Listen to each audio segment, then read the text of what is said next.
waxayna suura gashay inaanu waraysi gaar ah la yeelano madaxweynaha dalka Soomaaliya Sheekh Shariif Sheekh Axmed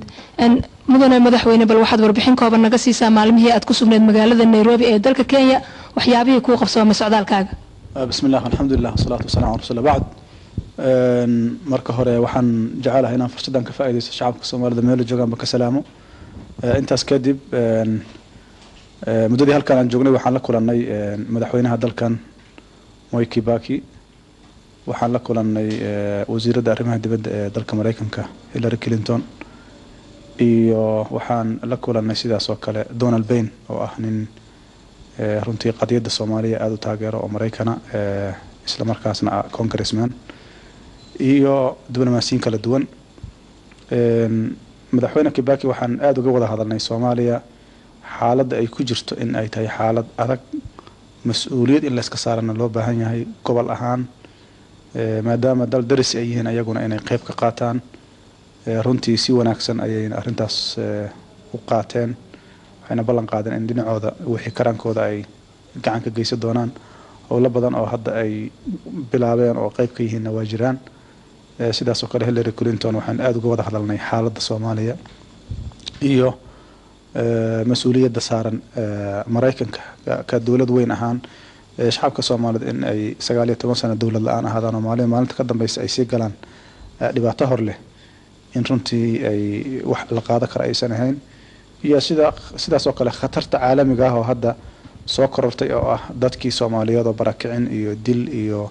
maxaan ku iraahdaa dhac intaba la isugu diray iyo ciidamadan dibadda ka yimid laftigooda oo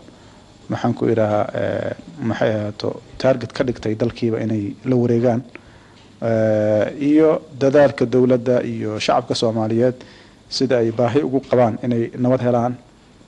runtii si wanaagsan ay uga jawaabtay ayada iyo wafdigeeduba waxayna ballan qaadeen in taageero 100% ay bixi doonaan ha noqoto dhinaca amniga ama ciidanka ha noqoto dhinaca arrimaha bani aadanimada ha noqoto dhinaca diblomaasiyadda ha noqoto dhinaca dib u dhiska dalka waxaan kulley aan yani halkaas aan qiimeynta aan ku sameey karaa waxay tahay in dawladda Mareykanka maanta ay ka go'an tahay in aan lagu sii deyn xaaladda ay ku jirto kaligeed oo wax laga bedelo mudane madaxweyne ma isleedahay aragtidii ay ka qabtay dawladda Mareykanka oo kale waxbay ka bedelaysaa kulanka kaaliyaha maadaama ay tahay markii ugu horeysay ee Afrika timaado fursadna aad u heshay adigoo madaxweynaha dalka Soomaaliya marka hore fursadda idaarada Obama yani waxaan isleenahay fursad in looga faa'iideeyo shacabka Soomaaliyeed mudan waaye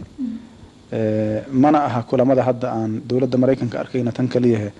Donald Bain oo kale waxaan ku kulannay meesha la yiraahdo waa nin congress maana ah Afrika oo dhanna maxay ahaato yani congresska mas'uul uga ah arrimaheeda gargaarka waxaan isku aragnay meesha la yiraahdo Eritrea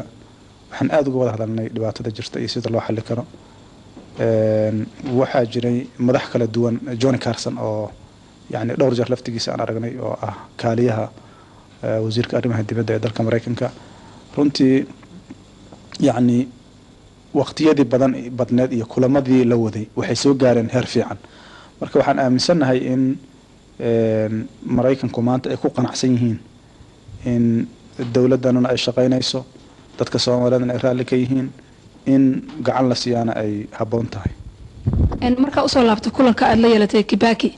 waxaa jirtay in heshiis hore oo xadeynta badaha ee Soomaaliya iyo dawladda Kenya ay u dhaxmartay baarlamaanka in dood iyo wax badan ay ka qabeen maalin dheer loo qaybiyay qoraallo ma kala hadashay arrimahaas maxaa kaga soo baxay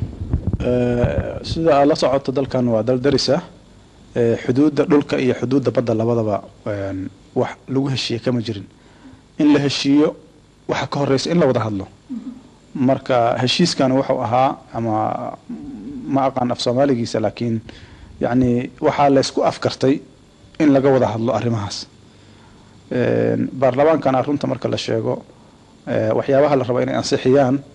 is afkarad ma aha waxa la rabaa inay ansixiyaan heshiis dhinaca kale xukuumadda laftigeeda